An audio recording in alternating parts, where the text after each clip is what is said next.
Good Morning San Antonio starts right now. Hi, good morning. It is Tuesday, October 25th. Breezy and cooler out there. Let's go outside with live cam as we kick off our Tuesday morning. Headlines are coming up, and we'll also talk traffic with Steven. But look at the bright sunshine, a beautiful fall day in South Texas. Feels a lot better out there temperature-wise. We still got some gusty winds, but those winds are starting to subside. So we're going to see less wind as we go throughout the course of this morning, and especially as we get into this afternoon. So some good news here. We did have gusty winds overnight. Several places saw some gusts over 40 miles per hour. Let's check in on the winds right now. Gusting to 23 at Stinson, gusting to 20 in Boulevardy, 22 in New Braunfels. So still breezy, but not windy. And observed rainfall, we did not get much at the airport, only 0.03 of an inch. New Braunfels about 0.33 of an inch. Gonzales about 0.4 of an inch. Got up towards Natural Bridge Caverns. There was a spot there that was close to about an inch of rain, but that was the best we could do. Not the kind of rain we were hoping for. This came and went pretty quickly. We did have a few severe thunderstorm warnings, a little bit of hail reported in some spots. But all in all, not a lot of severe weather reports. Good news there, too. Pollen count with those gusty winds. Molds are moderate. Ragweed, juniper are there. Juniper is showing up, though, for the first time this season. Here's your KSAT 12-hour forecast. 62 by 10 o'clock. We're up to 73 by 1 p.m., 77 at 3 o'clock, 78 4 p.m. And then this evening dropping down to around 70 by 8 p.m. And it's going to be a chilly Wednesday morning. We'll talk more about that forecast. But for now, we'll go over to Steven with a look at morning traffic. Good morning, sir. Hey, good morning, Justin. I have my sunglasses ready when I get out of work. And right now we are seeing some sunny shots from TrainSky. Let's get a quick look around town. 281 at San Pedro. You can see that really not a lot to talk about there. Not a lot to show you by 281 near the airport. So if you have to head out there in the next few minutes, you got some time. Enjoy your cup of coffee if you're still at home. But we take you to the map. We did have some incidents that popped up there. A crash earlier here in US 90, the westbound lanes near Hunt Lane, I should say, but not seeing any issues in terms of a buildup, so that's good news. But it does look like that crash is already cleared out. I'm checking the corner of my eye from these TransGuide cameras and not seeing anything. So again, good news out there. But we did have another issue that was also causing some problems for drivers along 281 southbound near Isom Road. That has also cleared out. And as we give you a wide look of the metro area, yeah, things look pretty nice, pretty green, and that's the way we like it. But make sure you plan your commute ahead of time. We have a lot of road closures to be on the lookout for. Just updated our list on our website. So if you want to get to that website right now, grab your phones and open your camera app, scan that QR code. It will take you directly to our KSAT traffic page, and you know where to find that current list of closures. It's at the bottom of the screen. Mark, stuff. Thank you, Stephen. Here's today's 9 at 9. Later this morning, for the very first time, we are expecting to get an update on 17-year-old Eric Cantu from his parents and his family's attorney. Cantu was put on life support after a now-fired San Antonio police officer shot multiple rounds at him in a McDonald's parking lot earlier this month. A member of the elite Texas Rangers unit is being investigated for his actions during the Robb Elementary shooting in Uvalde. The DPS suspended Christopher Kendall amid the investigation. He was inside the school during the shooting, and sources say he left the shooter unchallenged for more than an hour. Kendall is one of 7 officers referred for investigation. The alleged gunman responsible for the deadly school shooting in St. Louis has been identified as a 19-year-old former student of that school. Investigators say he may have had mental health issues. Authorities say he was armed with a long gun when he opened fire. The 2 people killed have been identified as a 16-year-old female student and a health teacher. A motive for the shooting is under investigation. Comedian actor Leslie Jordan has died at the age of 67. He passed away yesterday in a car crash in Los Angeles. It's not clear if he died in the crash or if he suffered a medical emergency beforehand, but based on the condition of the car, it appears Jordan may have lost control before the crash. Jordan is best known for his work on the TV shows Will and Grace and American Horror Story. A Russian court has upheld the 9-year prison sentence against WNBA star Brittany Griner. She was trying to appeal the verdict this morning, nearly 3 months after she was convicted of smuggling drugs into the country. While the Russian court upheld the sentencing, they did rule that the time Griner serves will be recalculated with her time in pre-trial detention. The legal battle over President Biden's student loan relief program is heating up. Late yesterday, the Biden administration responded to a ruling from a federal appeals court that put the president's new student loan forgiveness program on hold The White House is urging Americans to continue to apply as the lawsuit from several Republican-led states tries to put an end to the plan. A reply from those states is expected today. The Mortgage Bankers Association expects mortgage rates to drop to 5.4% by the end of next year. According to Freddie Mac, the average rate for a 30-year fixed-rate mortgage is nearly 7% right now. But the group also warned in its forecast that they also expect a recession to hit the U.S. in the first part of next year and unemployment to rise. Rising shipping costs are forcing some businesses to get more creative when it comes to deliveries. The Wall Street Journal says some have started buying their own vehicles instead of relying on FedEx or UPS. Others say they're keeping a closer eye on the weather so they can better schedule shipments and avoid delays. Apple is raising the prices for its streaming service. Apple Music is jumping to $10.99 per month for individuals and $16.99 for the family plan. The company says the new price comes as licensing costs rise. Meanwhile, on the television and movie side, the monthly cost of Apple TV Plus is jumping to $6.99. Apple says the new price reflects the service's expanded slate of offerings, and that's today's 9 at 9. In your morning headlines, another company's decided they no longer want to be associated with Kanye West, and it is costing them. And there is a new prime minister in the UK. Plus, talk about bringing home a bad report card and a youngster reaching new heights. David Sears is here with all these stories. Morning, David. I'm betting Steph never had to deal with this, and you probably didn't either. I might be the only one in the room that had to deal with it when you bring that home. A bad report card home. Oh, yeah, I had my share. You don't want to tell your parents. You try to figure out a way to put their signature on it. I think I even forged a progress report. Yeah. Signature one time. Yeah. I can't see that. Yeah, it's true. Well, parents ought to be upset with this report card, I'm going to tell you that. We'll be back in just a second with that, but first let's start with this. Adidas and Kanye West no longer partners, effective immediately. This comes after the company was pressured to cut ties with the rapper for anti-Semitic remarks that he's made. In a statement, Adidas said it, quote, does not tolerate anti-Semitism and any other sort of hate speech, and said that his recent comments were unacceptable, hateful, and dangerous. End quote. Sales and production of his Yeezy brand products have stopped, as well as payments to Kanye and his companies. Adidas said it'll take a $246 million hit to its fourth quarter sales. Adidas has partnered with West since 2013. The list of brands getting longer continues to grow. Balenciaga and Vogue publicly cut ties last week. Yesterday, his talent agency dropped him as a client. Rishi Sunak is officially taken over as Britain's prime minister, the country's third leader in just 7 weeks. He gave his first speech at Downing Street a few hours ago after King Charles III formally appointed him as prime minister and invited him to form a government. The wealthy ex-banker is the first person of color to lead the UK. He takes over after Liz Truss resigned after just 6 weeks on the job. Sunak paid tribute to his predecessor and told the British public that economic stability and confidence is at the heart of his government's agenda. I will unite our country, not with words, but with action. I will work day in and day out to deliver for you. This government will have integrity, professionalism, and accountability at every level. Trust is earned, and I will earn yours. Sunak is going to be leading a divided party and will immediately face demands to call a general election and seek his own mandate. A new national report card has a lot of failing grades. It has a lot to do with the effects of the pandemic. It shows a historic decline in math scores for children in the U.S. And the report looks specifically at 4th and 8th grade students. More than 50 states and jurisdictions took part in the assessment, showing the largest decline in math scores since the initial trial back in 1990. No state or large urban district showed improvements in math, with some decline also showing up in reading scores.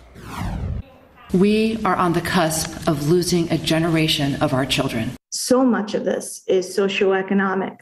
Some districts fared much better than others. And unfortunately, due to zip code, is where you saw kids kind of get lost in the fray. If this is not a wake-up call for us to double down our efforts and improve education, even before before the pandemic, then I don't know what will.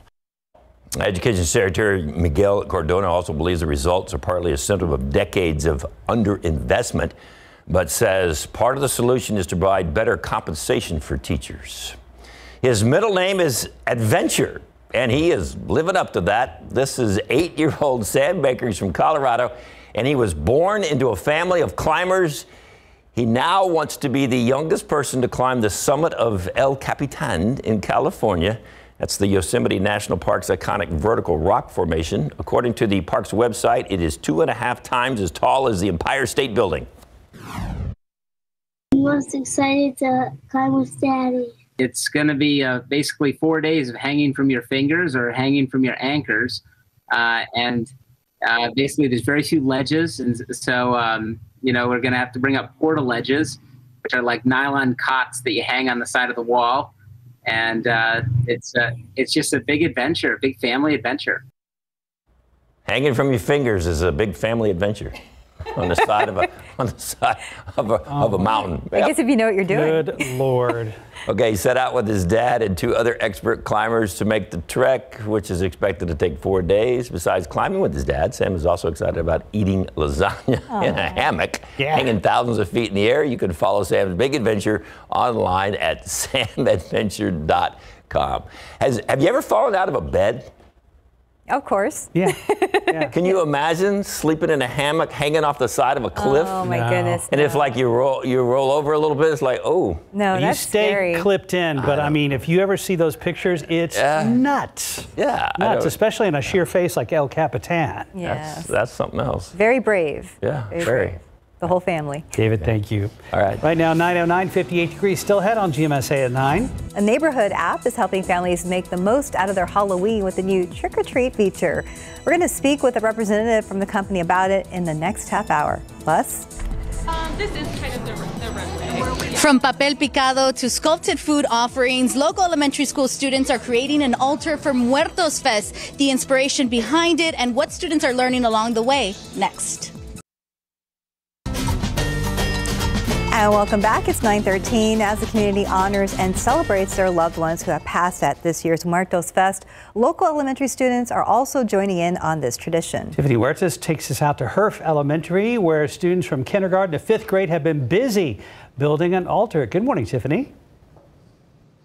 Good morning. That's right. Students from Herf and Kelly Elementary Schools, they're both teaming up to create this incredible altar, all made by students, and they're working also with a local artist. We have art teacher Shannon here, who is leading this project. Good morning, Shannon. Talk to us about this altar. Good morning. This altar, our theme is the monarch butterfly, which migrates from Canada to Mexico around this time every year, and so it's believed to represent the spirits of our loved ones who have passed. Students through K through 5th at Kelly and Herf have been working on all sorts of projects to adorn our altar. Talk to us about what we can find in this altar. Right. So our 2nd and 3rd graders have been making sugar skulls. 2nd and 3rd graders also have been making some beautiful candles with embossed tin.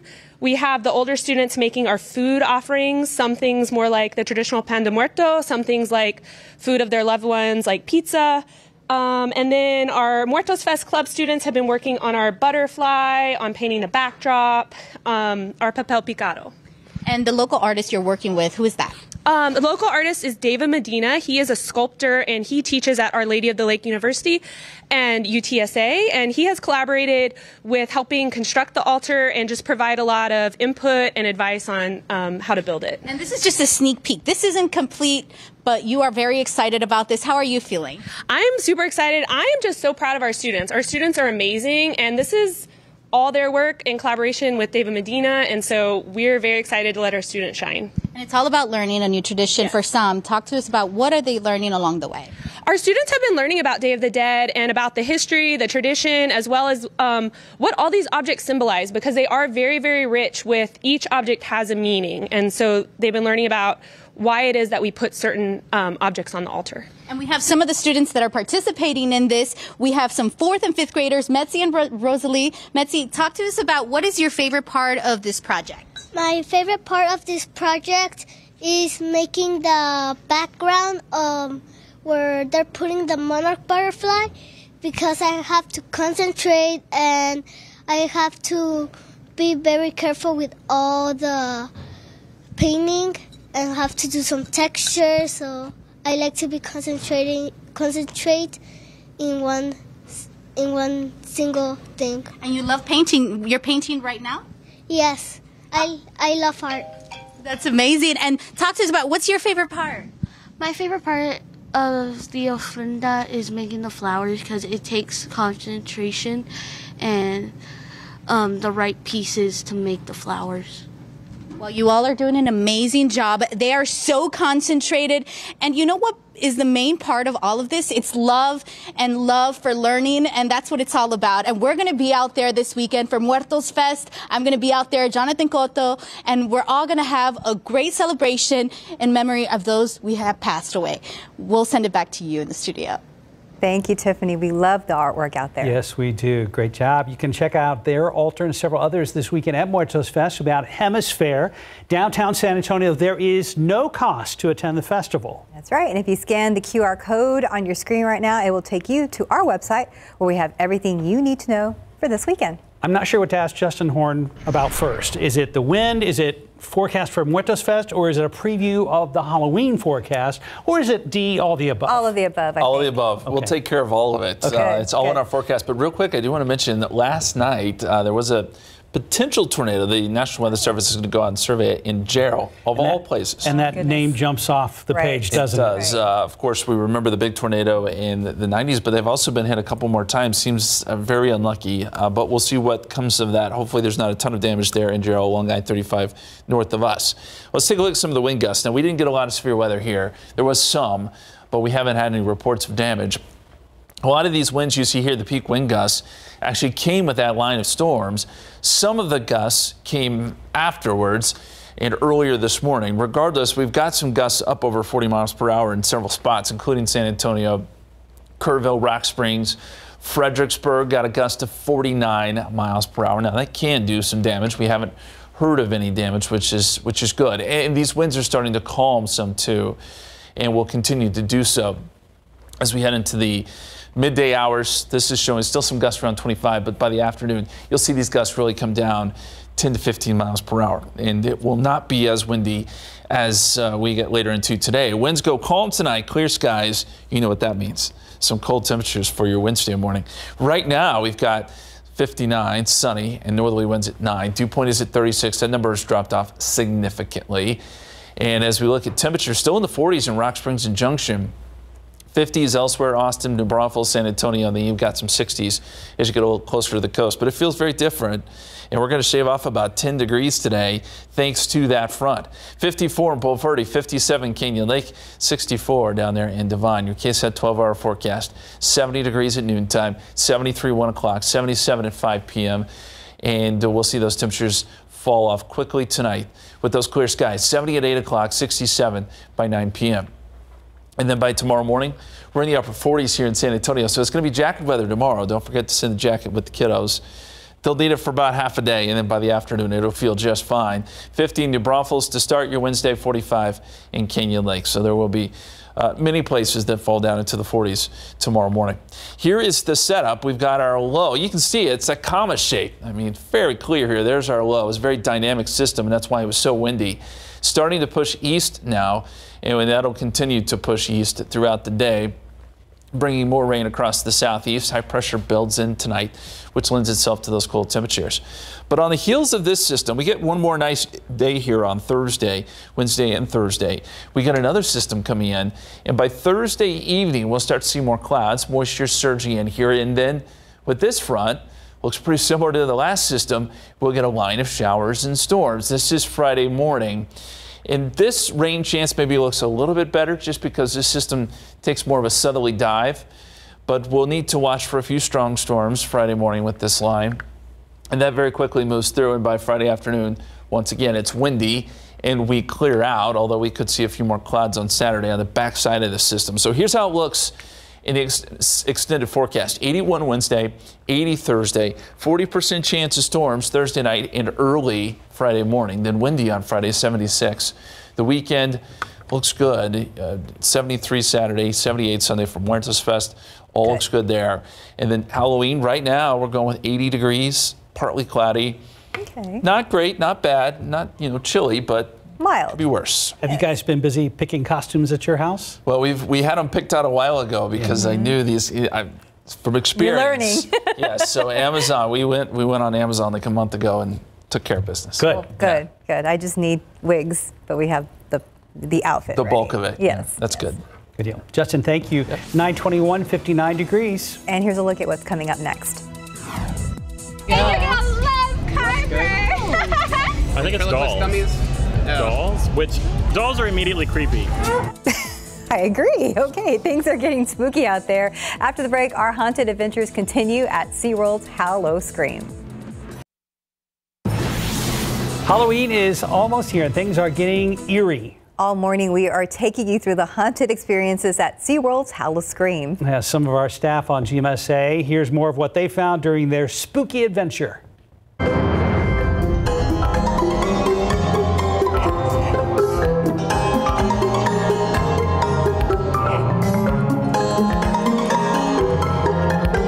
The atmosphere has totally changed. There's smoke everywhere. It's gotten darker. The characters are creepier.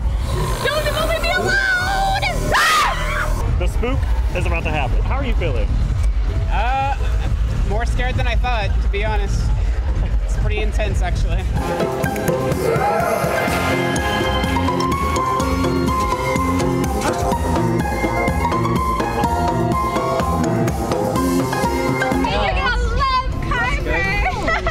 This one looks like it's dummy themed. I think it's dolls. Dummies. Dolls? Which dolls are immediately creepy. Wow, they're so excited you're here. I mean, right out of the gate! Oh, God. Good. Oh, good. We're doing great. Okay. There's one that's like, okay. I feel like there's one next to me. This is a lot right now. Yeah. Okay. Oh, okay. This is like my grandmother's house.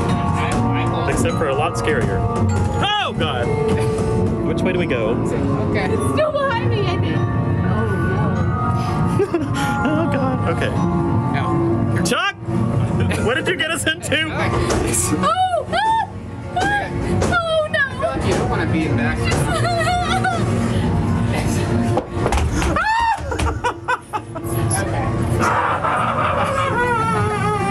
We're good. I do not like the mirrors. I do. Oh, okay! Okay!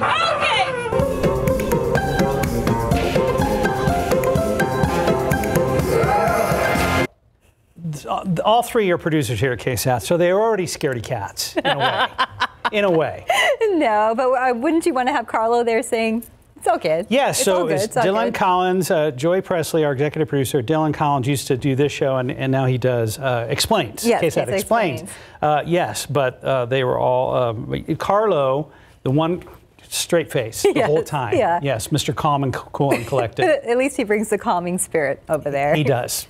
Well, coming up in a few minutes, we have the third part to our SeaWorld visit, a haunted Atlantis experience, so stay with us for that. I just want to know if Dylan was more scared than his pompadour. He was That's what I want to know. He was very Inquiring scared. mind. 927, 59 degrees. Coming up on GMSA, highlights from the Spurs win last night over the Timberwolves. David Sears has that for us when we come back. Just jealous he's got hair up there. Mark. Let's look outside with live cam. Nice and cool this morning. No complaints for me, and I understand that things will warm up, but nicely this afternoon. Yes, we have calm winds out there, or calmer winds than we did this morning. So winds are starting to subside some. It was a gusty night. We had gusty winds with the line of storms. I want to show you some video. Skywatcher, who often sends us some great pictures, and this is some video from last night. And you can see the trees swaying, the rain coming through. It was heavy. Unfortunately, it just didn't last very long. San Antonio International only picked up 0.03 of an inch of rain. Not enough to get us out of this drought, not even close. So we do have to worry about the fire danger today, even though winds are subsiding some breezy winds. drier conditions and those dry grounds, there still is a fire threat this afternoon, so something to keep in mind. As we look at the weather headlines, winds continue to subside. Many spots dip into the 40s by tomorrow morning. And then by Thursday night and Friday morning, we'll be looking for another round of rain. Another front comes through, and we'll have the opportunity to pick up at least a little more rain around the area. 59 right now, northerly winds at 9, dew point is at 36, and it is dry. KSAT 12-hour forecast, 67 at 11 o'clock, 70 by noontime, 78 by 4 p.m. That's our high temperature today, and those temperatures will fall off quickly tonight after sunset, down to 67 by 9 p.m. Guys. Raise your hand if you thought the Spurs would be 3-1 after 4 games. And none of this, like, I'm just a Spurs fan now, I'm on the bandwagon. No. Now, Justin, I will go with, because he said they're going to shock the world. Right. There you go. So far, thank you. They've pretty much shocked the world. They are 3-1 after 4 games, and all 3 of their wins are on the road. And they won a back-to-back. I said a back-to-backs. These guys are some kind of fun to watch. Last night, they took it right to the Minnesota Timberwolves. Our rookie, Jeremy Sohan, finally had a breakout game last night. He had 14 points. He can get up. We found that because they did a lot of alley-ooping last night, and he can get up and bring it down. Devin Vassell had another big game last night. They actually had 6 guys in double figures. They got the lead all the way to 35. But here's, okay, you know I'm going to find a problem, right? You guys know they blow leads. Yeah. But here's the good thing. They're so big that they don't blow the game. They don't turn it into a loss. They just blow leads. They could have blown the game against Indiana the other night because they got to work on their inbounding passing, which you know that's one of my pet peeves is right. You can't get the ball inbounds and you're really in trouble. And they had that problem against Indiana the other night, but they had a big enough lead where they won the game. Philadelphia, they let a lead go. They were up 35 last night. There's no team in the NBA, I don't care how veteran you are, that's going to go up 35 and not relax down the stretch and let the other team get some points and get back in it. So that was no problem. But so last night, 6 guys in double figures. Listen to this, 6 guys in double figures. Jeremy Sohan had 14, a lot of them alley-oops. Jakob Poeltl, one of the unsung heroes on the Spurs, one of the unsung heroes in the NBA, 14 points, 14 rebounds, another double-double. Devin Vassell, 23. Keldon Johnson, 18. The Spurs had 37 assists. That's an incredible number when you think about it. 5 guys in 4 games are averaging in double figures for San Antonio. And go look at the standings. Justin, have you looked at the standing? Where'd Justin go? Have you looked at this? Go look at the standings. He raised his hand and left. I would say open up your newspaper and look at the standings, but they're not on the newspaper. Go to some website and look at the standings. You're going, what? The Spurs are in 3rd place in the West. They're in 3rd in the Western Conference right now. So take a picture of it. And we'll see where they are, in another month or so. Tape it to the wall, see what happens. I'm giving them all the credit in the world. Guys were coaching preseason, though. Keep our expectations in check. Let's see what happens. Yep. And so here we are. They won last night, 115-106. So Portland's in 1st place. They're 4-0. And then there's Memphis, Utah, and San Antonio all at 3-1. And then there's a bunch of other teams at 2-2. I mean, it's all bunched together. But, I opened it up today, and I went, wow, they're in 3rd in the West. That's pretty good. Yeah. And then they play Minnesota again. Hopefully they can do it again, but we'll see. Minnesota looked like they were sleepwalking last night for part of it. So they play Minnesota tomorrow night, and then they come home and they play Chicago on Friday here in the AT&T Center. And then, guess what? They get to play Minnesota again. They'll get to know them very well. Working schedule. So, but hey, 3-1. We'll take it. 3 on the road. Yeah, we will take it. I mean, I know it's still really early in the season, but why? It's better than being 0-4. But and Justin and I were talking about, they're blowing these leads, but they're learning. Yeah. And they will learn how to hold on to these leads and not blow them. And the thing is, they may be losing the leads, but they're winning the games. Yeah, we'll take that is a huge key. And you're talking to a lot of young guys. Of course, we keep talking about how young they are. I mean, you're looking at the veterans of the team, Keldon Johnson and Devin Vassell and Jakob Poeltl and those guys. I mean, they're carrying the team. And then you got Sohan coming in and doing that. The other 2 rookies hadn't played a lot, but we'll see how that goes. But okay, keep learning, credit, man. keep winning. We will soak it in while we can. Steph is the happiest person in the building. I'm in a good mood. Thanks, Dave. Look at that. Thank you very much, sir. All right, time right now is 9:36. And as we wrap up our haunted adventure this morning, we want to take you through a little more fun at SeaWorld's Howl-O-Scream. Check out what our crew found as they went through the Atlantis experience.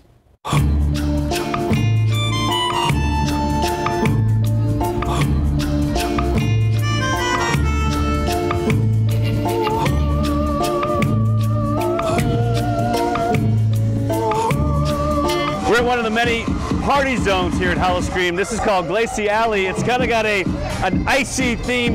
We've got an amazing bar right here. It's called Frostbite with some signature drinks. And check out behind me, this guy on the sway pole. Some amazing acrobatics. Not only here, we have a trampoline wall, we have dancers, plenty of party zones, a little bit of something for everybody in the family.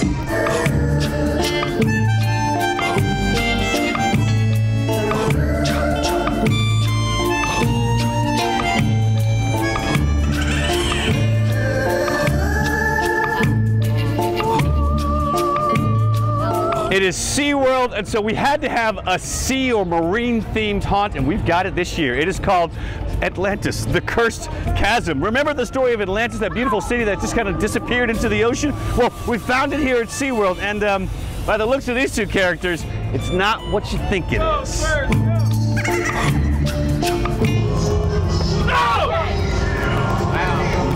That is some good looking makeup, people. Wow.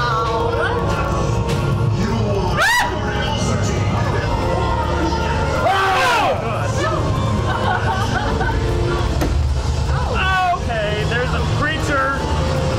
Getting some creatures here. Jeez Louise. Oh, God. Okay, I keep running into the walls. Where'd you go? Where'd you go? We lost? Do I think we lost? Oh, God. Well, we made it. I don't know how. We made it out. But we made it. There were definitely a lot of moments where I was like, Yeah. but there were also some really cool moments in the Atlantis. Yeah. This was my favorite. That was beautiful. It was Yeah. beautiful. Very park specific. I like that one. And I would say, like, if you have younger kids, it's a little bit easier to go through, but there are still some moments in there where you're like, ah! Yeah, the creatures in that one were definitely creepy. They're very nice to look at, though. Yeah, your first time here to SeaWorld, Howl-O-Scream, what is your 1 to 10 reaction? I would say I'm just as scared as I was when I was 7. I think they did their job. Nice. Well, that's the sign. They're telling us to get out, so here we go. We gotta go. Check it out. Come out to SeaWorld. Carlo, Dylan, and Joy, thank you so much. Yes. And my argument is I think that they were reacting more to Dylan screaming than anything that they were experiencing in that haunted house. You know, but it made it fun. I said in the earlier show that I would like to go out there with Dylan, you know, for the full experience. Hey, to be fair, we also want to let you know that this is just the start of the spooky fun. That's right. On Thursday, we're going to take you through a haunted car wash, and then on Friday, it's all about haunted oaks. So the creepy experience, that's at Rolling Oaks Mall. So be sure to tune in. Right now, 9:40, 59 degrees. You're watching GMSA at 9, and when we come back, we are speaking with a representative from the Nextdoor app about their treat mat feature that people can use on Halloween. Welcome back to GMSA at 9. The Nextdoor app has become a popular neighborhood platform residents use to keep track of what's going on where they live. But it also has a neat feature that helps with trick-or-treating. So to tell us more about this is Ruben Platon with Nextdoor. Good morning, Ruben. Good morning. How's it going? Oh, great. Thank you. Tell us more about the Nextdoor Treat Map. Yeah, absolutely. Thanks for having me. So Treat Map is Nextdoor's annual interactive Halloween map. It lets neighbors share how they're celebrating Halloween. And it's our 10th anniversary, and so we have a bunch of new things in the experience. Yeah, I remember us reporting on this in the past, and as you said, it is the 10th anniversary of this. What is new this year? So this year, I'm really excited. We've partnered with Began from Purina, and on the map this year, you can show if you're handing out dog-friendly treats to other neighbors. And so I love this so much because 75% of neighbors on Nextdoor have pets, and everyone loves their pups. How can families use the treat map to help with their Halloween plans, and how do they access it, Ruben? Yeah, absolutely. So Halloween this year is on a school night. It's on a Monday. So the treat map can definitely help you plan your route around the neighborhood to ensure that you visit the best homes nearby. On a broader note, I love that Nextdoor believes in empowering neighbors to build stronger and safer local communities. And I really believe Halloween is like the Super Bowl event of the neighborhood. It's that time of the year when all the neighbors are out and about, they're meeting and greeting each other. And so if you don't have the app, download Nextdoor. When you open it, you can access the treat map by tapping on Discover, and then you can switch over to the treat map, add your home. And yeah, it's super fun. For those who aren't familiar with the Nextdoor app, can you explain the purpose of it? Sure. So Nextdoor is the neighborhood network. It's where you can connect to the neighborhoods that matter to you so that you can belong and, you know, go meet your neighbors on the app. Ruben, as we were getting ready to chat, I looked you guys up online, your About section. I didn't know that Nextdoor is used in 11 countries. Nearly 1 in 3 U.S. households have it, and has 55 million business recommendations from neighbors as well. So this is a big deal, but you guys have been around for a while. Yeah, we've been around for a while. Again, this is our 10th anniversary for the Treat Map. It's the feature that neighbors love year in, year out. And so I'm really excited to be a part of it. All right, Ruben Platon with Nextdoor. Happy Halloween, buddy. Thank you. Happy Halloween, everyone. All right. Thank you very much. Good chatting with you. Let's go outside with live cam. 60 degrees. When I came into work this morning, it was breezy. It was probably in the mid 60s. And then we dropped from there, didn't we, Justin? Yeah, temperatures have still dropped off a little bit. And so it's sort of a chilly morning, blustery with those gusty winds. Winds are starting to come down some. And thankfully, winds didn't get as strong as we thought they might. So we were thinking maybe some gusts around 60. Didn't quite get there.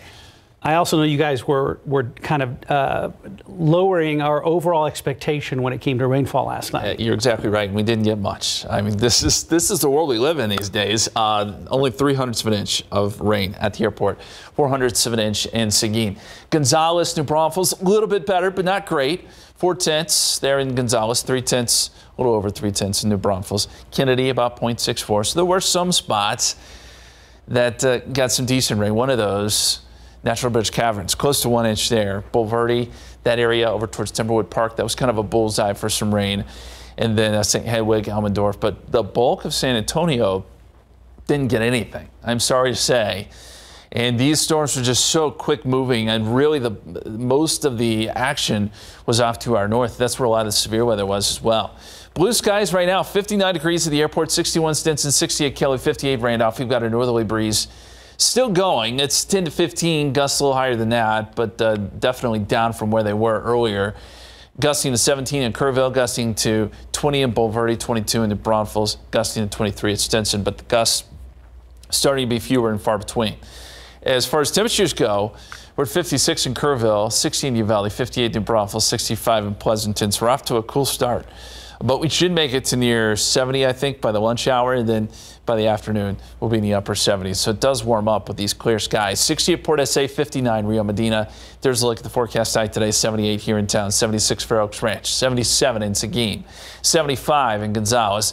And then tonight, clear skies, light winds, perfect radiational cooling, and that'll take us down into the 40s for lows. 48 degrees by tomorrow morning, 43 Fair Oaks Ranch, 45 Bernie, 43 in Kerrville. So it'll be a chilly start tomorrow. Jacket weather for sure, but you can lose a jacket by the afternoon. Now let's talk dew points. It's very dry. We get a pretty quick rebound in dew points Wednesday into Thursday, and by Thursday, we add enough humidity where it becomes a little bit muggy. That sets the stage for our next frontal boundary, which should bring some showers and storms Thursday night and Friday, and then after that, it dries out again. So kind of a roller coaster right here. We've got a parade of fronts trying to work through, and these systems, fairly dynamic. I mean, you can see this one on water vapor. It's really starting to spin up here, and that's why we got some of the gustier winds, and that's why there was some severe weather associated with this. It'll continue to produce rain, showers, and storms across the southeast today as it pushes east. And you can see there is still a lot of storms associated with this system. So that pushes east. High pressure builds in tonight. We get the cool start on Wednesday.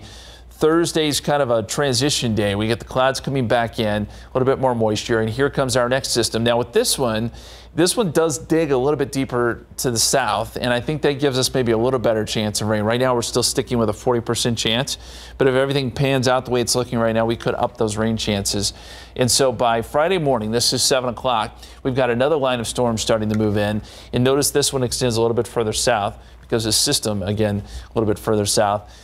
And then by Friday afternoon, those storms are pushing east. We're getting the windy conditions and it clears out again. So another quick hitter. I mean, these come through quick. That's why the rain is not, the rain totals aren't that great. But we will have that chance Thursday night into Friday.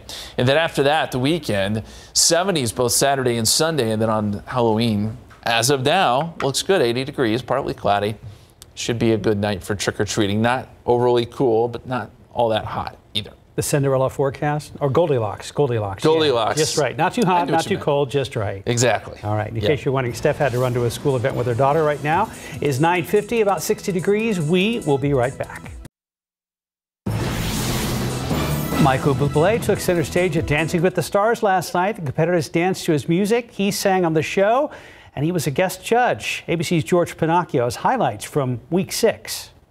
If I was home, it would have been a drinking game, George, because every time they said my name, we'd take a shot. By 4 minutes in, we would be bladdered. Michael Bublé and Derek Huff came up with the idea to have a show centered around Michael's music since it's often used in the professional dance world.